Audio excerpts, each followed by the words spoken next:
कभी कभी एक व्यक्ति की नियति उसके कर्म नहीं बल्कि उसकी उदारता लिख देती है, और वही उदारता उसे महाभारत का सबसे दुखद नायक बना देती है। ये कहानी है एक उस योद्धा की जिसने अपनी रक्षा खुद तोड़ी सिर्फ एक वरदान निभाने के लिए। वो था कर्ण। कर्ण सूर्यपुत्र। जन्म से ही उसे शरीर पर कवच और कुंडल मिले थे जो कोई शस्त्र भेद नहीं सकता था। वो कवच नहीं था, वो उसकी पहचान थी। वो उसका अभेद कवच था जो सूर्यदेव ने दिया था।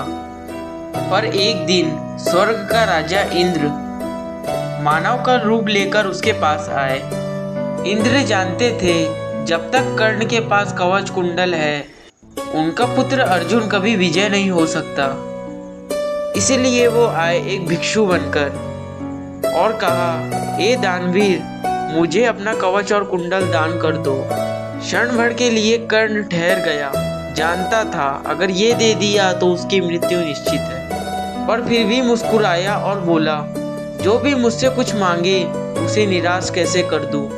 उसने अपने शरीर से कवच और कुंडल अलग किए। वो खून से भरे हुए थे लेकिन उसके चेहरे पर दर्द नहीं, गर्व था। इंद्र स्तब्ध रह गए। ऐसा दानवीर देवताओं में भी नहीं था। वो जान गए आज उसने किसी मनुष्य से नहीं, एक महापुरुष से भिक्षा ली है। इंद्र ने कहा, व्रत तोड़ने वाला नहीं, धर्म निभाने वाला ही सच्चा योद्धा होता है। उसने कर्ण को एक वरदान दिया, ये शक्तिशाली अस्त्र लो, इससे किसी एक शत्रु को मार सकोगे। पर कर्ण ने उसे कभी भी अपने स्वार्थ के लिए नहीं चलाया, क्योंकि उसके लिए युद्ध बदले का नहीं, सम्मान का विषय था। श्री कृष्ण ने कहे, कर्ण, अगर आज तेरे पास कवच कुंडल होते तो अर्जुन कभी तुझे पराजित नहीं कर पाता। कर्ण मुस्कुराया। माधव, जानता था हार मेरे हाथ में नहीं, मेरे कर्म मेरे कवच से बड़े हैं। और उस मुस्कुराहट के साथ एक युग का सबसे महान दानवीर इतिहास बन गया। वो कवच जो उसे अजय बना सकता था, वही कवच उसे अंत की वजह बना गया।